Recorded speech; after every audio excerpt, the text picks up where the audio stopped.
We got another DC breakdown of campaign 3 of Critical Role. We're doing episode 14 here, getting into some one-on-one combats, dice rolling off tables, confusing opportunity attacks, and a bunch more that I love to break down here in these episodes. Comment down below what you want to see next, what moments in this thing that you think I missed. I want to do more of these. I'm doing these every week now. I want to do a compilation at some point of moments that you guys noticed that I let slip through the cracks in some way, and I'll get my thoughts on it. And as a disclaimer, this is episode 14. There will be some spoilers in here, maybe.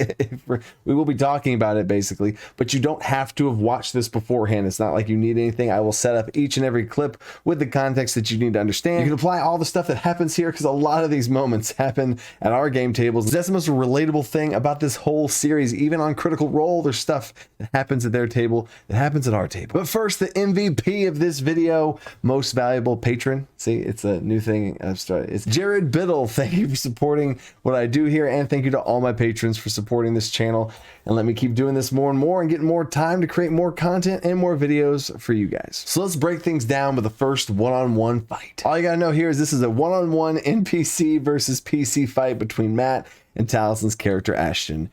Here we go. He does something pretty bold at the beginning and lets him get a hit off. And this is a really ballsy move by the NPC just to show power. And kind of a similar thing I've talked about in other DC breakdowns of sometimes showing power is not showing power and just not being afraid, like, go ahead, hit me, you'll see, you'll see. Gives you a glance and a beckoning hand signal as he goes, very well. I'll let you throw the first punch. Okay, and just to be clear, since if I win, do I get my mask back? Sure. Awesome. Wow, fuck initiative, I suppose. No, throw first punch. Sure. She kind of leans forward. Matt makes it very clear there that there's actually, this is not an initiative. He's going to get a first punch roll, then they're rolling initiative, which is a very different thing. Just like forfeiting initiative, letting them go first, and then they get to go. That's a different thing. I really do love the subtle difference here about Matt letting him just get a first punch off, then they roll initiative. And this moment transitions into the second clip, so we'll keep going.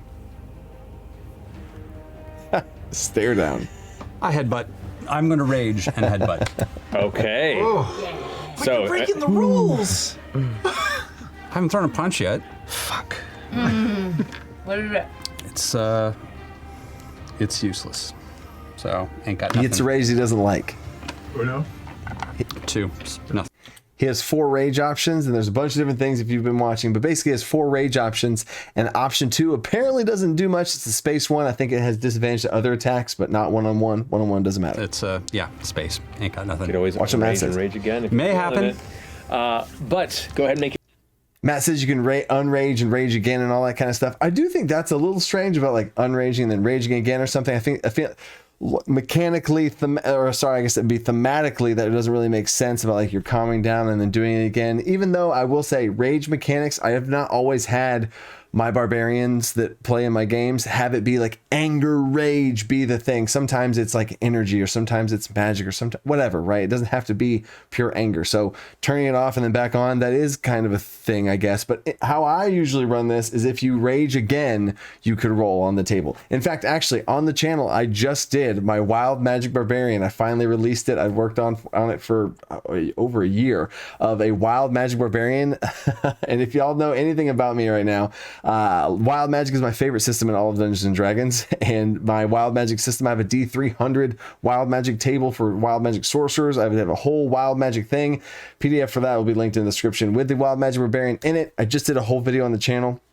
I'll put that video in the description as well, but it has a D20 table of wild magic options where there's a surge of wild magic that happens, and then there's a lingering passive effect that they get as well. There's 20 different options. It's crazy. It's wild, right? But how I run that character, who's playing right now in my campaign, how I run that character is if he ever wants to rage again, he just rolls on the table again. This was a feature he unlocked a little bit later. I didn't give this to him at the very beginning of the game, but I would say my ruling for this is if Taliesin didn't like it, He could use on the future turn, he could use a bonus action to rage again, and he could re-roll on that table. I think that's totally legit. And now to transition right into the next clip, only seconds later, Taliesin makes a roll, and I don't think we've talked about this yet, but let's see what happens with this roll. I'll start simple. Off the table. Whoa. By throwing it off the table. It's good. Ominous. I can read it. No, Should I roll it again, or? unless it was a 20. It was not a 20. Okay. Roll on the table. If it rolls off the table, I usually don't count it. Oh, okay. That's better anyway.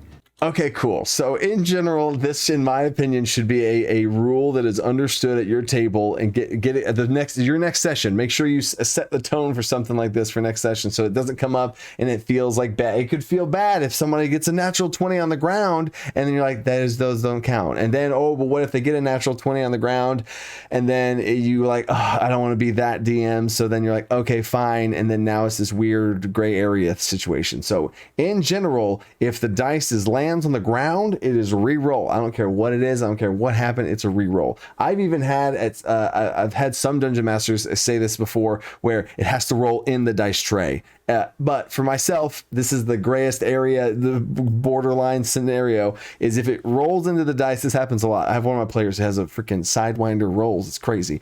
He rolls into the dice, and if it pops out of the dice tray and lands on the table still, it's a clean roll. But we had that happen a few sessions ago, and they all looked to me because we get. I feel good that they all looked to me for like, well, what's the rule in here, dude? Right? Of like, is this a legit roll? Because I've established like what a roll is and not is. Is that good at grammar? I don't know. But as soon as it hit the table, I was like, no, that's a legit roll. It's on the table. It's not the floor. We're good. And then, so there's the most extreme circumstance. But in my opinion, if dice hits the ground, that should be automatic. Like, pick it up. I don't even care what it was. Just to avoid those sketchy situations, to avoid some possibly, kind of like Ashley said, is it a 20? Right? And then we count it. No. Okay, now this is a big one. I really want to see what you guys say on this, because these are the moments. These are the moments why I do these breakdowns, because I love talking about these things.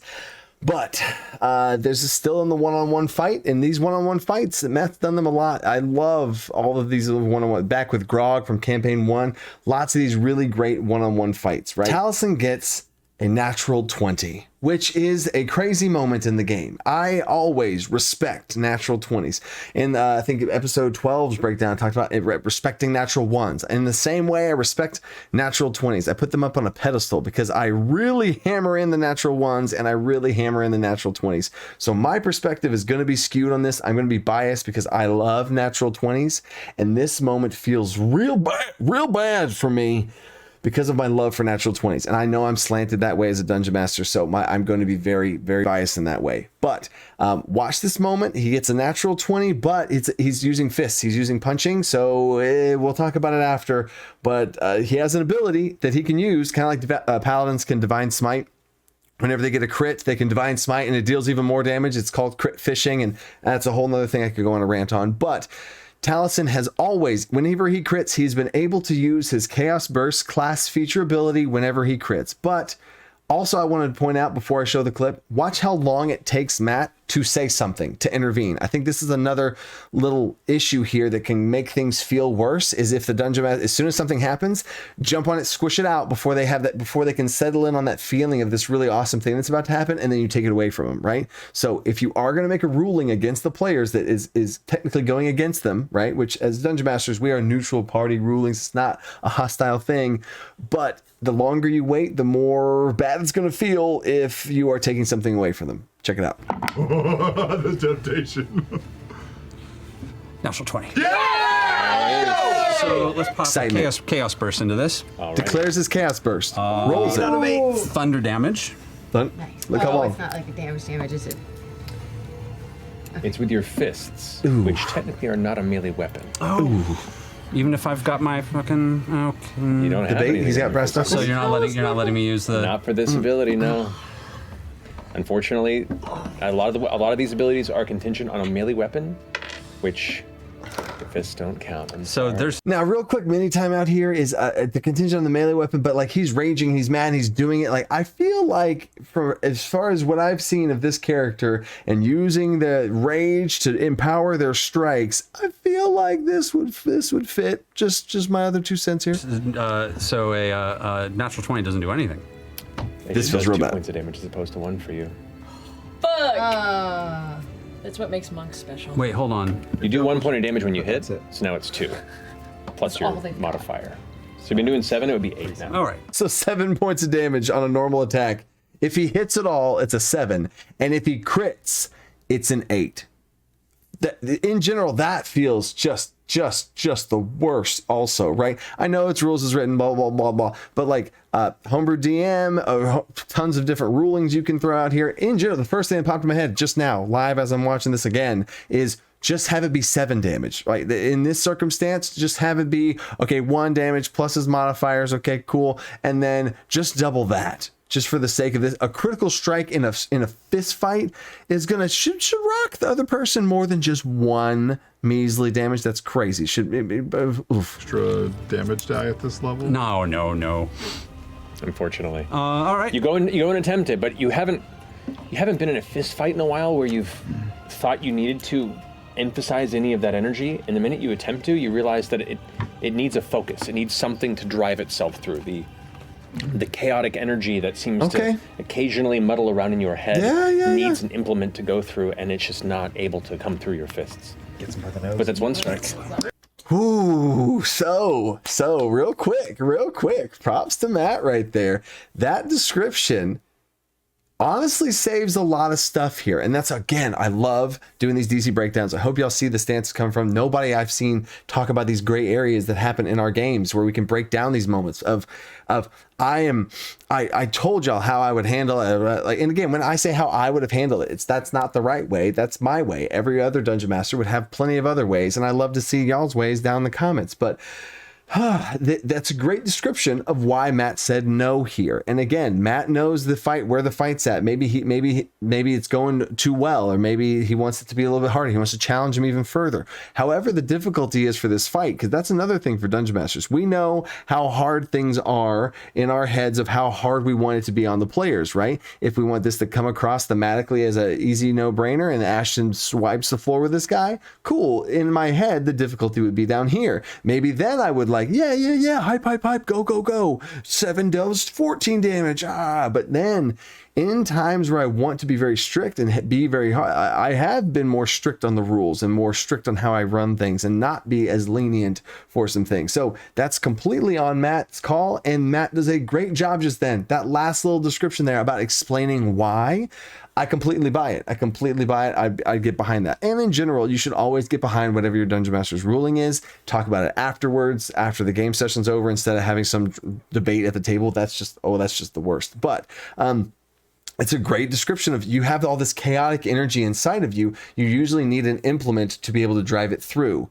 And you don't have fist fights that often. That makes sense a lot too. So I completely see the full circle turnaround here of what we're talking about here. And if you're new to these DC breakdowns of, well, what's your stance on it? What do you think? I love Matt's interpretation of it, and I totally see it. I would have ran it differently. That's cool too. But it all depends on how strict you want to be as a dungeon master for moments like this. How much do you want to give your players? How much do you not? Like I said, my bias on this is natural 20s are huge for me. So I for sure would have done something more. Even if it's something I like, it's going to be, I'm trying to be strict on them, I would probably push the envelope in other ways, and I would do other things to amplify how hard it is, instead of being strict on a natural 20 and having it deal 7 damage instead of 8. That still just feels bad to me, but I do love the description for Matt of how he described why this thing doesn't work. Timeout. If you want to take your one-on-one fight scenes or any fight scenes or your combat descriptions to the next level, check out the sponsor of this video. Describe.com is a website of professionally written text boxes, thousands of them for anything you could possibly think of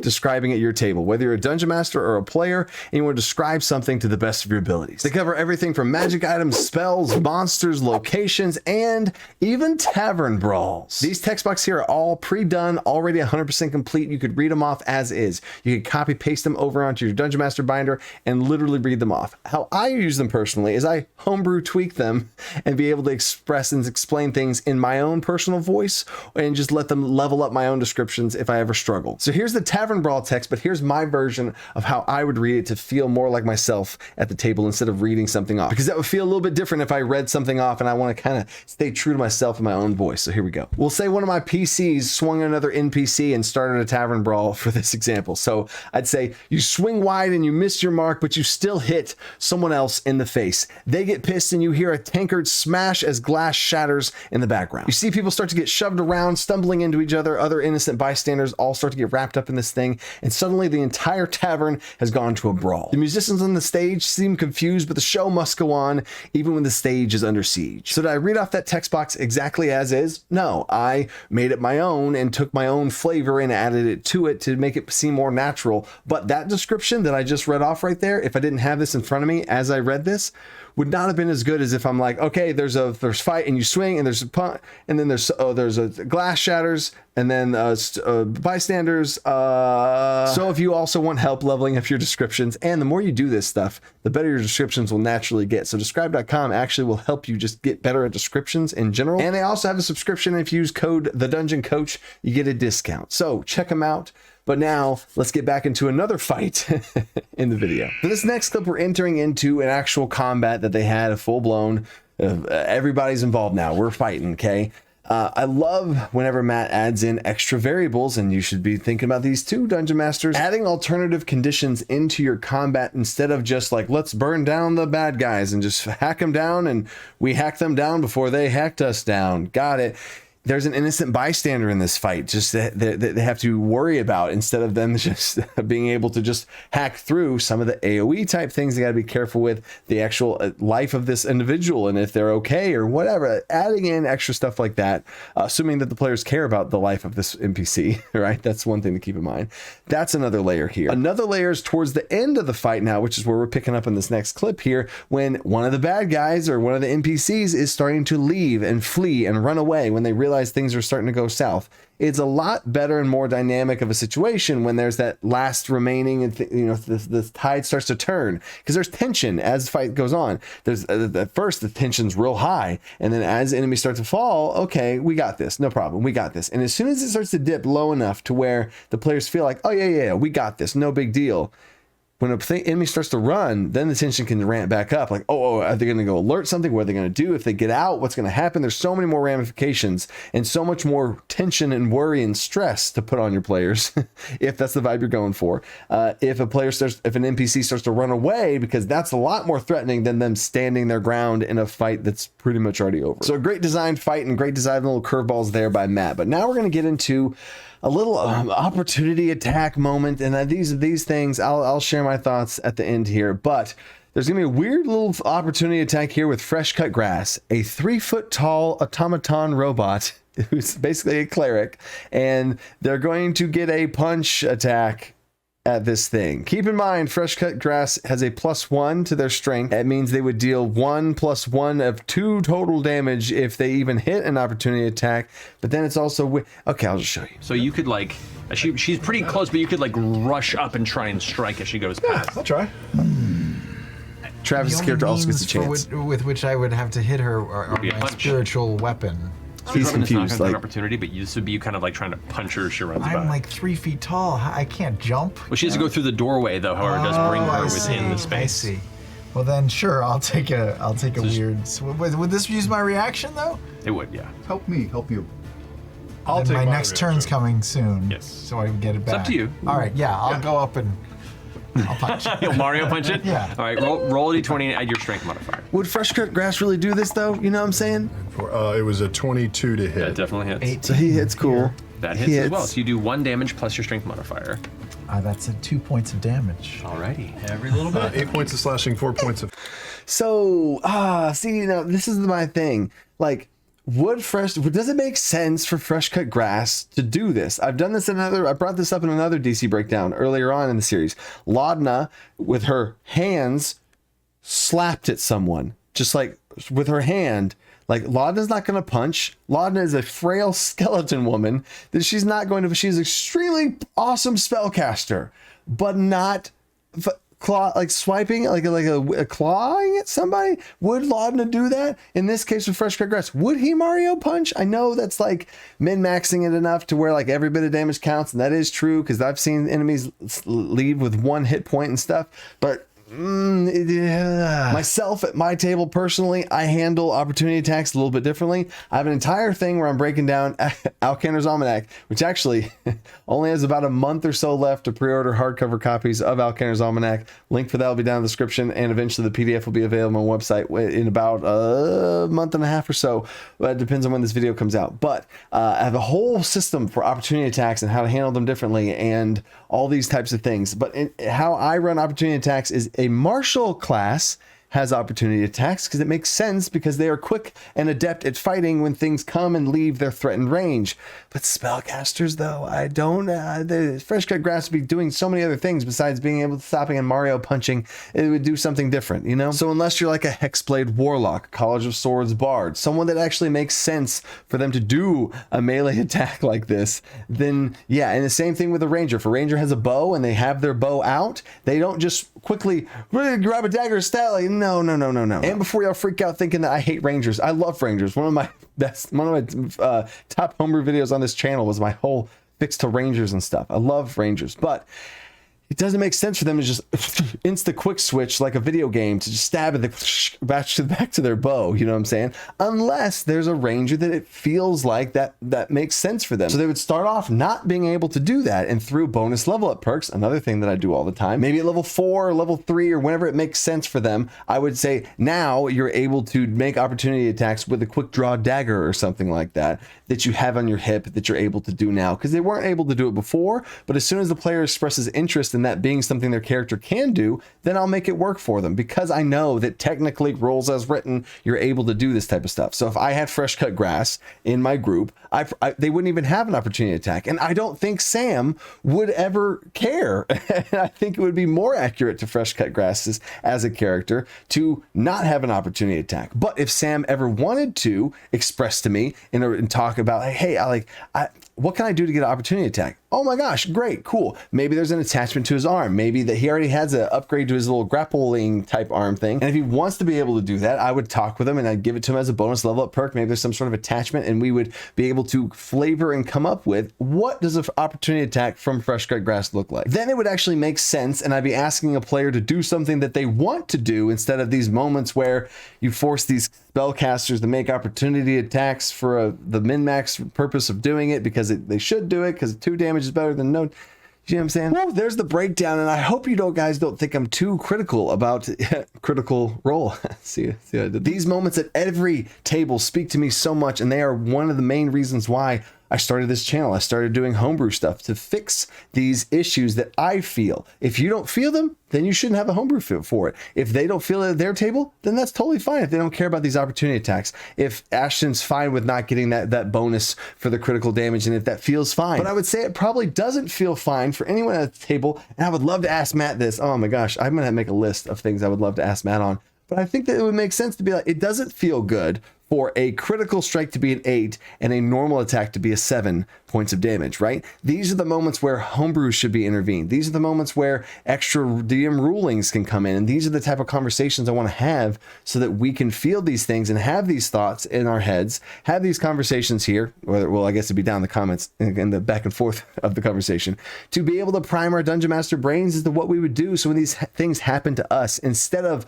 a bad moment happening at the table, it can be a good moment where everybody's like, oh, cool, instead of, oh, okay. And these moments that I pick in these videos are always random. So sometimes there'll be things I'm like, I don't know. And sometimes there'll be things that I really love, but I just felt a little bad for there's too little, I didn't want to be too negative. So anyway, I hope you get the spirit and energy of what I'm trying to put out here, of how much I love these Critical Role episodes, how much I love doing these breakdowns. If you love them, you like them, comment down below, like the video, all that kind of stuff. I appreciate that. I'm really excited to start this series back up, because I have some huge stuff coming on this channel, and the patrons are literally how it's able to be popping. I'm serious. The things that I'm about to start doing, I would not be able to do without my patrons. So thank all of you so much for what you do and what you let me be able to do for the rest of this community, and make more videos and make more content for you guys. So until next time, stay creative, think outside the box. Peace.